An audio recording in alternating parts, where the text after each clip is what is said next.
Esse planejamento reencarnatório, ele é linear ali ou ele é maleável, né? Ai, com a graça de Deus é maleável.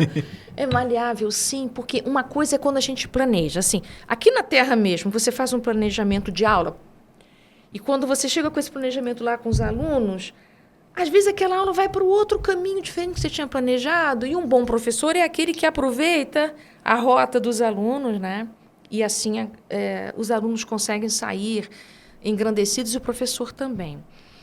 Então, eu acho que tem sempre ajuste de rota nesse nosso GPS reencarnatório. A gente planeja uma coisa e quando a gente está aqui, não entrou naquela curva, vai dar uma volta maior, mas você vai chegar lá no destino. Então, planejamento reencarnatório é o que vai dar para a gente as pistas do nosso propósito de vida. Tem muita gente que me pergunta assim, como saber se eu estou cumprindo o meu propósito de vida? É simples e complexo. Se aquilo que você está fazendo da sua vida, quando você está realizando, você tem um estado de presença tal, um termo técnico para isso é flow, né? A palavra chave aí. Quando você está fazendo aquilo, você está em fluxo. Então, quando você está realizando aquilo, você não tem vontade de realizar outra coisa, não tem vontade de estar em outro lugar e nem com outras pessoas. Então, quando você está naquele lugar, fazendo o que você sente que é o seu lugar de realização, com aquelas pessoas e fazendo exatamente aquela tarefa, você está cumprindo o seu propósito de vida. Agora, se você está assim, não dá para perceber. Então, exige da gente um certo treino de atenção plena naquilo, em que você consegue ficar presente. A gente tem ilusão da presença quando a gente usa celular. Eu estou aqui conversando com você e estou digitando. Parece que eu estou com os dois. Não é verdade. O celular ganha, sempre, da presença física. É impressionante isso. Porque a gente tem muito mais facilidade com o contato virtual do que o presencial. E é o que a gente mais vê nos restaurantes, né? Vai jantar e os casais, os grupos não tem ali. ninguém junto. É uma ilusão aquilo, que é fake, né? Então, o propósito de vida, planejamento reencarnatório, eu costumo dizer, eu costumo levar algumas linhas do tempo para dar uma despertada no povo, porque tem uma teoria bonita da antroposofia que diz que a gente vive viradas espirituais de 7 em 7 anos. Esse autor é Rudolf Steiner. Então, presta atenção, de 7 em 7 anos, o que te acontece? Se você botar na sua linha do tempo, se você Onde olhar... que eu posso estudar? Gostou, né? Gostei, porque eu já tinha isso, não sei se eu já vi em algum lugar ou tinha essa intuição analisando minha própria vida. De 7 em 7 anos. Tem um livro bom, é Tomar a Vida nas Próprias Mãos. Doutora Gudrun, Gudrun. Esse livro me marcou tanto porque ela mostra um gráfico dos 7 em 7 anos. Então, o que te acontece aos 7, aos 14, aos 21, aos 28, aos 35, 42, 49? Você vai ver que pertinho de uma fechada de setênio e abertura de outro, você dá uma bugada, que a gente fala, né? Tipo assim, não, isso aqui não está muito bom, mas eu ainda não sei muito bem o que é, um desconforto, uma agonia. Então, sabe o que eu entendo espiritualmente isso? É a lei do progresso.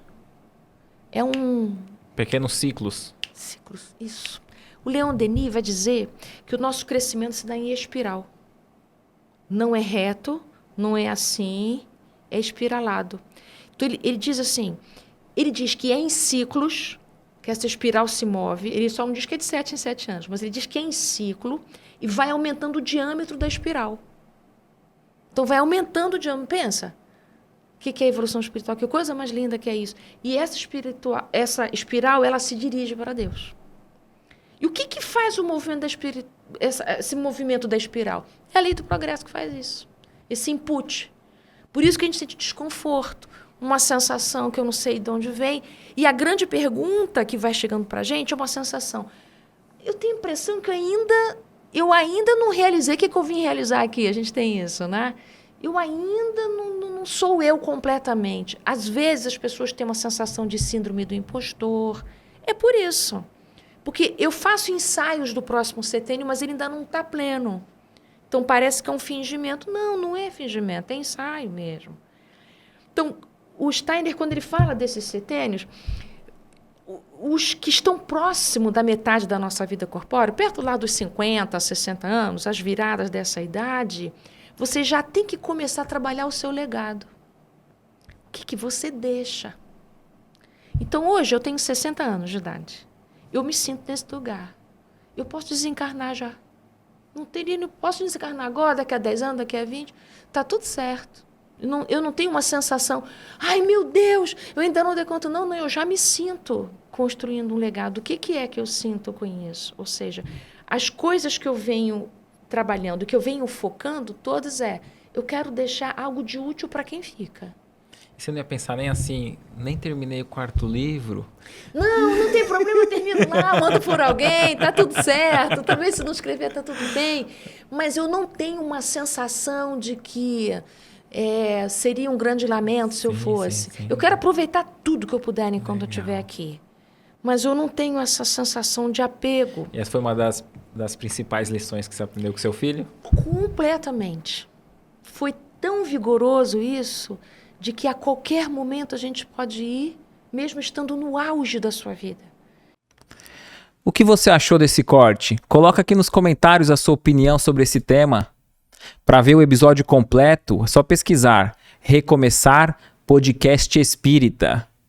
E caso tenha ficado alguma dúvida sobre a doutrina espírita, é perfeitamente normal. Procure ler as obras de Allan Kardec.